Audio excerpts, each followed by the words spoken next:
المساءلة المدنية وسؤال التنمية، فليتقدم مشكورا.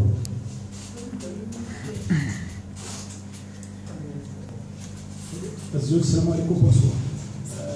دون زوالو تنمية تاخذ شكرا سيد الرئيس، والدوري كان شكر الجمعية المنظمة اللي تاحت الفرصة للتداول في الموضوع له من الراهنية والأهمية في هذه البلدة المحكوبة بالذات بولميمة اللي كانت للأسف الماضي كتشكل واحد البؤرة اللي يحسب لها حساب لدى جميع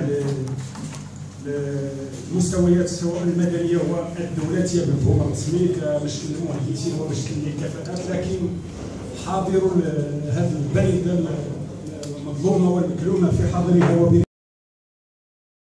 وبربما سؤال طرح الامجاد ديال هذه المدينه اللي كانت كما قلت على الصعيد الماضي ربما اصبح من حكم ما يجب ان يستدل بحدوثه يوما ما في السبعينيات او في الثمانينات. لذلك الى اضيف المداخله ديالي ستكون حول سؤال التنميه بالاسم وسؤال المساءله المدنيه. كنظن الى كنا ربما نتداول في هذا الموضوع يجب الدخول الى سؤال من مدخل تحديدات مفاهيميه او تدقيقات مفاهيميه لسؤال التنميه كسؤال جوهري ربما اثير الاستعمال ديالو الى حد ربما التخمه والى حد انه يثير مجموعه من يثير اللغط. شي مرات كنستعملوا التنميه في غير محلها، شي مرات كنستعملوا هذا الجنان للفعل التنموي اللي في الشموليه ديالو كيتفهم على اساس النهوض بالانسان والمجال وبالفعل العمومي في شموليته، الى الوصول ربما الى سؤال التنميه يقارن بتبييض الماعز وداك الشيء الاخر اللي كتعرفوا في اطار هذا البرنامج اللي تطلق في 2005. كنظن في رايي المتواضع ان سؤال التنميه يجب ان يحدد من مفهوم ان التنميه تنميات، ونتحدث عن التنميه السياسيه اللي نتحدث عن الديناميه السياسيه التي يعرفها البلدان، والتنميه شي مرات في هذا الاطار السياسي لا تعني كل مره تعني ما يسمى الايجابي. يمكن ان نتحدث عن تنميه سياسيه في المثال القريب الينا هو السؤال ديال مصر. التنميه السياسيه اذا اخضعناها القلب ديال السوسيولوجيا السياسيه غادي نتحدثوا على محاوله انتقال سياسي، انتخابات ديمقراطيه، وجينا تكون في لا ريستوراسيون ديكتاتوريال، جاءوا بانقلاب دونك تدار. ولكن هذه ما يسمى الباراديغم ديال تحديد التنميه السياسيه والديفلوبمون بوليتيك راه تحيل على ليفولوسيون، ماشي في السونس ديما بوزيتيف، يمكن تكون في لو سونس نيجاتيف. يمكن نتحدثوا في النماذج ايضا الناجحه اللي هي بحال صبليون ولا المانيا في لاندر او ما يسمى التدبير الجهوي في المانيا، ونتحدثوا على التنميه السياسيه بالمعنى الايجابي. داروا الانتقال، داروا تدبير ترابي ونجحوا. لذلك كاين ربما هاد لا نيونس تيرمينولوجي خصنا نضبطوها. التنميه السياسيه شي مرات راه يمكن نعنيو بها ليفولوسيون بوليتيك دان بيي. كاينه التنميه الاقتصاديه واللي كتعني كما كتعرفوا جميع توزيع العادل للثروات، تمكين الشعب لي ريشيس ديالو، تمكين هاد البولميمه ديال 100,000 انسان بين قوسين من مجموعه من الاستحقاقات اللي هي ربما قاعه للندوات ديني دو سكون ابيل لا ديموغرافي اكزيستونت، نمكنوه من واحد الحق ربما في الولوج للصحه دينيومون بارلون بلا ما نصيفطوا من مولاي علي الشريف. تنهضروا ايضا على سؤال التنميه الاقتصاديه، والسيد رئيس الجمعيه تحدث قبيله على الشتات، وفعلا كنشكروا على استعمال هذا اللفظ شي مرات كنستعمل النازحين او اللاجئين اقتصاديا. التنميه هنا الاقتصاديه كتعني السيد ما تفورسيش عليه انه 5 ايام ورا العيد يمشي يشد يريزيرفي الورقه ديال الكار باش يمشي لمدن اخرى باش يستهلك فيها الحديد سنترال ولا التنميه الاقتصاديه على حساب بلدته التي تئن تحت وطأة التهميش والحجر. ايضا سؤال التنميه يمكن ان يفهم من منظور اجتماعي، وهنا غادي نتحدثوا ربما على الحق في الولوج الى الصحه، الحق في الولوج الى الخدمه الاجتماعيه في حدودها الدنيا، الحق في الولوج الى خدمه اجتماعيه ثقافيه ايضا اللي يمكن تحيلنا على موضوع ربما لو دغوا على كولتوريال ديال ليدونتيتي كولتوريال. هذه كتعطي تعاود خصص لها واحد المدخل صغير اللي هو هويه ثقافيه. لا يعقل ان بلده كبولميمه ولا اسامه بصفه عامه لو دغوا على كولتور اللي ينوصي حتى في الباك ما يسمى العقود ديال اليونسكو كحق من حقوق الانسان. هنا كتجي كتدخل ربما شي قاعات ديال وزاره الثقافه ما كتلقاش الحق في الهويه نعيشها نفرمان يطلون، يعني كاين واحد العنف ثقافي وما يسمى هذه الحقوق الثقافيه وموقوفات التنفيذ. لذلك لا يمكن ان نتحدث عن التنميه في وجود هذا العنف اللي كيتمارس على سكان اللي يراد ربما في السياسات الثقافيه عموميا لبسوهم اللباس اللي ماشي ديالهم. ايضا التنميه يمكن ان تعني تنميه مجاليه، وكما كتعرفوا جميعا ان قسم بين ربما الامتياز الخصوصيات اللي كتميزو. سي اون فيل سي اون ريجيون مينيير بار اكسيلونس، ولكن للاسف كنلقاو ان اذا بغينا نحسبوا غير اسكو لو بي بي ريجيونال او ما يسمى لو برودوي انتيريور بروت والسونس ريجيونال ديالو. وكتعرفوا انه لوطر فاريابل هو غادي تحسبوا لي ريشيس برودويت واش ريديستريبيي او با. ما غندخلوش في التفصيل هذا، ولكن غادي نحسبوا التوتال ديال دوك اليمين اللي كيمشيو والاخر والسياحه وداك الشيء اللي فاريابل كاملين. ولكن كونط اون ديفيز سور لا ريديستريبيسيون على لا بوبولاسيون تتلقى فريمون واحد لو ريزولتا اللي هو باطون، اللي هي كتلقى انه مناجم كازا هي اللي تبرعات، اللي هي الناظور اللي كتصدر ذاك الحديد ولا الاسفل اللي كتمشي لكاربيزون تمايا اللي فرنسا غادي الملكه الغاليه. دونك كنوليو اون ريشيس برودويت مي لي با ريديستريبيي ولا ريديستريبيي ايور. غادي نعطينا نوتر انديكاتور باش تفهموا ربما في هذه الخطوره ديال هذا ما يسمى هذا الضبط الاقتصادي اللي ممارس على المنطقه هذه. كتلقى مناجم في كازا كتخدم واحد 2000 شخص، هاد 2000 شخص فيهم واحد 100 شخص محظور، والدينين فاكده في الرباط ولا ولد الدار البيضاء اللي شارجي دو سكون ابي لا ديريكسيون دي ريسورس هيومان في مناجم كازا. كيس كيجير هاد الناس هادو؟ كيجير لافير ديال لا كارير ديال لي جون اللي خدامين تما في 3000 متر في متر، اللي خدامين في بوازات، اللي خدامين في شي ما عرفتش سميتهم هذيك في ارفود، اللي خدامين في النفط ديال باطون هذه ما تابعش المناجم. خليونا غير في اللي غالي باش ما نهبطوش لابيليتي. دونك جميع المناجم اللي تابعه المناجم تلقى واحد 4000 شخص كنجريوهم اديستونس من كازا بلا ما يجي الاسم بعدا غير يتشبش معنا شويه هذوك المحظوظين. سكيفي الا قلت واحد 100 شخص خدامه في الار اتش او الريسورس هيومان ديال دوك الناس اللي تيخدموا في 3000 مترو، هذيك راه واحد 100 اوفر دومبلوا. 100 اوفر دومبلوا اللي حسبتيها بلا مويه ديال 6000 درهم راه سي توت اون ايكونومي لوكالي، راه واحد 10 الحوانت، راه واحد 10 ديور اللي غيتكراو وكونيسي لا سويت ديال لو كالكول. دونك ها واحد واسكون ابيل الهدر الاقتصادي اللي مديور على هذه السكينه بسياسات كما قلنا مدروسه ديال التهميش والحكره. دونك هذا على مستوى التحديدات المفاهيميه ديال ما التنميه. بالنسبه للحاله العامه للتنميه كاسام والحالات المهمه المكلومه خاصه، يمكن ان نقول انها حاله ربما لا يختلف بشانها اثنان، انه حاله تلخص في شيئين: تدبير محلي امي كنسميها امي وكنسطر عليها بالفون العريض، اشخاص حكمت الظروف ربما ليغيديتير، ولد عمو ولد عمو ولد جدو ولد الاخر، المهم جات ستة توات هذيك جيلا عن جيل كيشد الجماعه.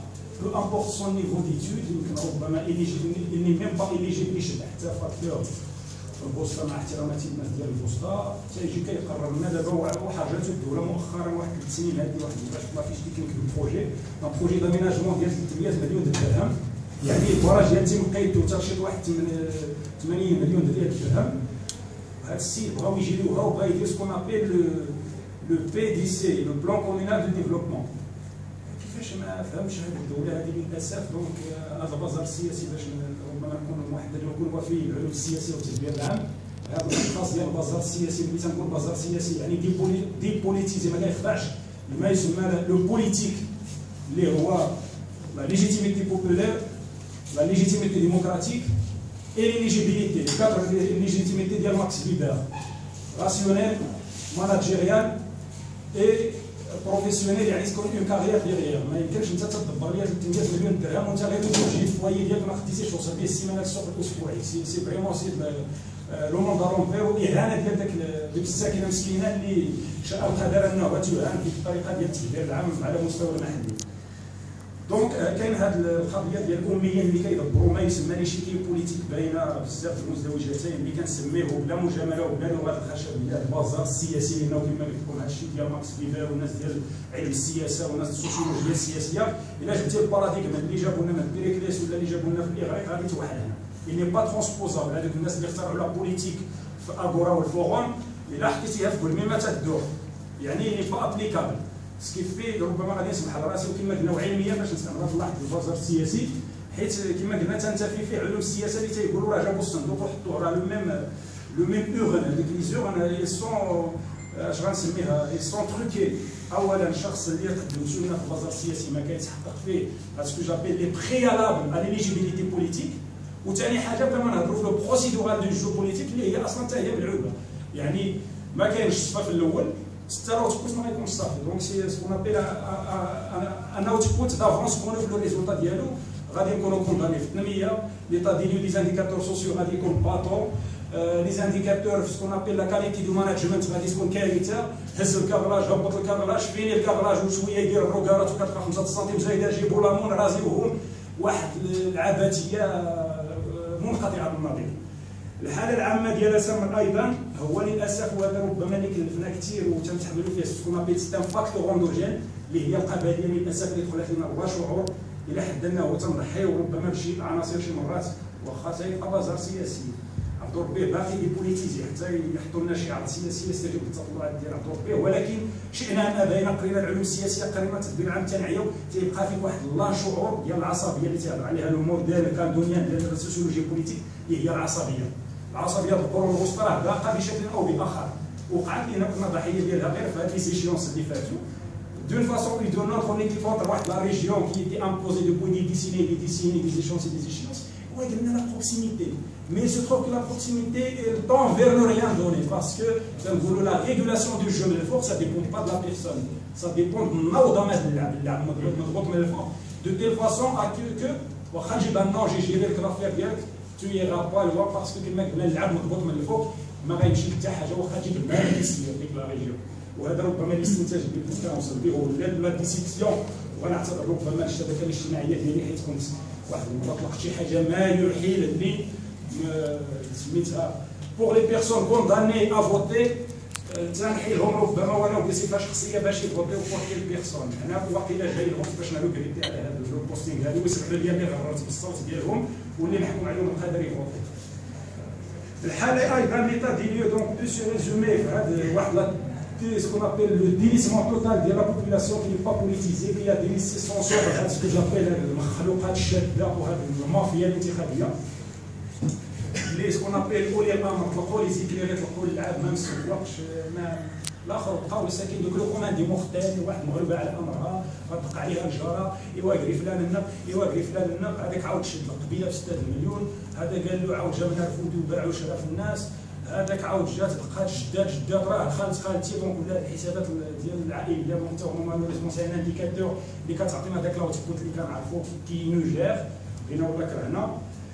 ليتا دو ليو سي سو ريزوم باغ لا كومبليسيتي وهذا هو المؤسف للاسف. ونتمنوا الخطاب الاخير يحمل شي تغيير في اطار ما يسمى اعاده شويه ديال العقلانيه لا راسيوناليتي لو جو بوليتيك لوكالمون وحتى او نيفو ناسيونال اللي هي تيقولوا لنا وزاره الداخليه هي الوصيه على الفعل السياسي، ولكن جو فوا مال كيفاش انت كتسمحي للمجرمين بحق المال العام التزكيات بعد التزكيات كيلعبوا وانت كتقول لي كاين لي ريغل بروسيدورال باش يدخل واحد لو جو بوليتيك بلا ما نهضروا على الدكاكين السياسيه اللي كتزكيهم حيت القلم اصلا مرفوع عليهم وترفع اخرها على تجار الدين. دونك كيفاش انت وزاره الداخليه صاهره على لا ليبرتي دو كونكورونس لا ليبراليزاسيون دو جو بوليتيك وانت كتخلي المافيات والاميين كيترشحوا وكيدوزوا هكاك فيت في هو خاص يبقى دونك باش ما نسهلش ربما في المسائل اللي كتعرفوا هذا الاشخاص اللي كتعرفوا. المستوى الثالث المداخلات ديالي غادي يركز على لي زاكتور دونك راه بديت ديجا فيهم لي زاكتور دو ديفلوبمون. كاينه الدوله اللي كما تنقولوا الساهره على لي بوليتيك بوبليك في لا سونتي في لا كولتور وفي ليغاليتي انتر ريجيونال. مالوريزمون بلا ما نكثروا الهضره هنايا ليطا ديالو هو لو كونيسي تو سي تو كاين هضر وكاين اش غنسميه الاقتصاد وكاين الحظر ممارسه. دونك الدوله ما قامتش الواجب ديالها تجاه احقاق العداله المجاليه والحق ديال الانسان نديروا هذا الكلمه المخطط لا بيبيير لي زانجينيور ديال الماضي ما عرفتش كي ولات في الحاضر. ونتمنى هذا الدين ديال الاخوان ربما غوفيغوري هذا لورغوي ديال لي تينك تانك ديال الميمه. الفاعل الثاني المنتخبين اللي سميتهم الاميين او ما يسمى بالاقطاعيين ديال الانتخابات العنصريه. الفاعل الثالث اللي هو المجتمع المدني بدا ليجيستاسيون بدا واحد غنسمي واحد البخاط ديال الولاده القيصريه ديال شي مبادرات وديجا كنتشرف باش ندعم هذه المبادره اللي تشرفوا الاخوان والاخوات المناضلين والمناضلات عبر الشبكه لا سالفاتريس دي بوبل اللي هو الفيسبوك مشكور عليها السي مارك زاكربيرغ واللي ولا سكون ابيل لا كاتريام ليجيتيميتي. وانا مؤخرا غير قبيله تعشى مع السلطه الترابيه انه ولا ان اكتور ابار اونتيير لو كاتريام اكتور ابار اونتيير سكون ابيل لو في بوليتيك اللي هو لا ليجيتيميتي فيرتويال وما ادراك ما فيرتويال. تتولي اكتور كيولي ولي عيط تيولي القايد وانت ما عندك لا تصريح الجمعيه ما خديتي جوا ما صفقتي في عين الاستقلال ما درتي حتى حاجه. تبارك الله مارك زاكربيرغ والسيبر تتولي اكتور محسوب. شكرا للتكنولوجيا. الفاعل الثالث اللي هو المجتمع الدولي. وهنا عاود غادي نقسموا، عاود نتوما عشتوها معنا في الملعب مؤخرا في بولميما. جاو القطريين كيديروا لنا التنميه في البلاد، كيديروا لنا ليكول، دونك سي لاكتور ايتاتيك انترناسيونال. وكتعرفوا لوكسفام، كتعرفوا جي زد، كتعرفوا عاود دوك لي نون غوفرنمونتال، كتعرفوا لوديتيزيال اللي دارت عندنا لا فيزيك. دونك هادو كيتسموا لي زاكتور نون ايتاتيك دو ديفلوبمون انترناسيونال. ولا حتى المجتمع المدني الدولي كيخدم معنا. دونك هذا ما يمكنناش نعرفوا له الدور ديالو اللي دار مؤخرا في التلفاوت، اللي دار عندنا في الزيت، اللي دار ربما في تابسباس، اللي داروا في النيف. يعني حتى هاد لي زاكتور عندهم الدور ديالهم. دونك ربعه ديال لي نيفو داكتور. ولو كاتريام اللي هو المجتمع الكوميونيتي انترناسيونال. كاين العموم اللي هما الدول كتميزي ميزات قطر، تيميزي الاتحاد الاوروبي اللي هي اون اورغانيزاسيون انترناسيونال ريجيونال اللي هو الاتحاد الاوروبي. الامريكان كتميزي، دونك حتى كيعاونونا في هذا الاقتصادي الاجتماعي والثقافي وشويه في احقاق هذه العداله المجاليه. وداروا واحد لاصال دو ريونيون في الرشيديه القطريين، دونك مشكورين. السؤال الجوهري ديال عميلين، ما العمل؟ لو كو فير لتنميه شامله في اسام. انا في نظري المتواضع يمكن نديروا ما يسمى لا سوسيتيز في 5 ولا في 6 ديال لي بوان غادي نقولهم السيد الرئيس في 3 دقائق اللي فاتلين. إعادة منظمات الفعل العمومي، واخا للأسف ربما الفاعلين العموميين ما محتاجينش هنايا، دونك باش ما يعيشوش شي وهم اللي قال لكم كيمارس السياسة هنايا راه غلط. بوليتيكوم دي زيدي سوسيولوج بوليتيك. اللي قال لك هنا تيدير السياسة تسميت البام، اللي قال تيدير السياسة تسميت البي جي دي، اللي قال تيدير السياسة تسميت بي اس وقيلا سميتو، اللي قال تيدير السياسة تسميت لي بي ولوغ ديال الحضارة والحركة راه غير سو تخوف دي لوي سكون ابيل هذيك قالها واحد un sociologue politique قال لك لي زيلو نو سون با ايلو لي سو فون تيليغ.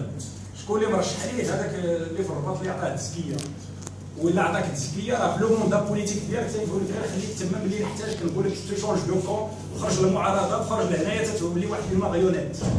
واللي كيقرر الرباط هو اللي كيدار. اللي قال جو سوان اكتور بارلمونتير راه غير كيكذب عليكم بهاد لا ريغولاسيون دو جو. كنهضر بالنظام ولا ريغولاسيون الحوكمه ديالها اللعب مضبوط.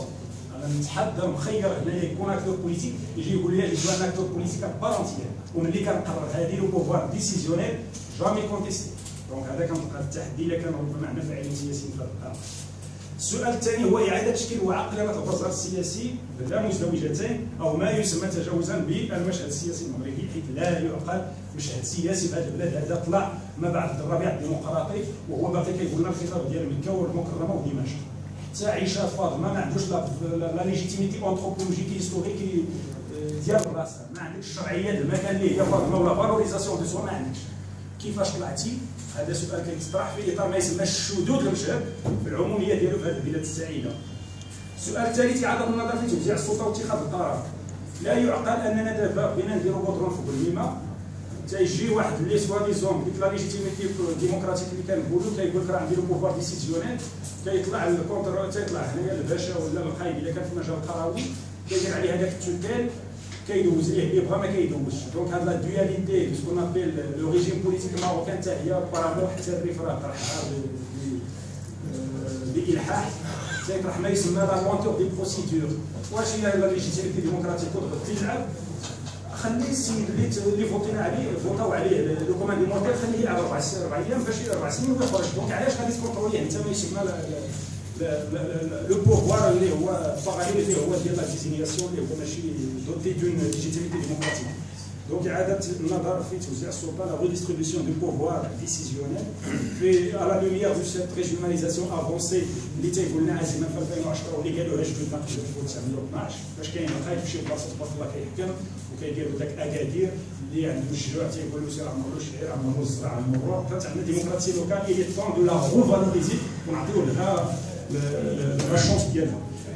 مدخل الربيع للحد تفعيل نموذج الحوكمي كما قبل الحمايه تحدثت عليها بتفويض واسع للسلطه للمستوى المحلي في اطار هذا. قال هذا العزيمان هذا في 2010 لا سوبسيدياريتي دو بوفوار. شكون هذا لا سوبسيدياريتي دو بوفوار؟ مشينا دابا لتنجاد لقينا واحد الكرو داز تما وهرس الحيط الطريق تنقولوا راه خصك تدخل ذاك لو بوفوار في لو بروش اللي هو القايد ديال بلميمه ولا في لوطر كوتي ديال تنجاد ما نتسناوش وزاره التجهيز تدخل. وهذا لا سوبسيدياريتي حسب العزيمان جاب شي عجب.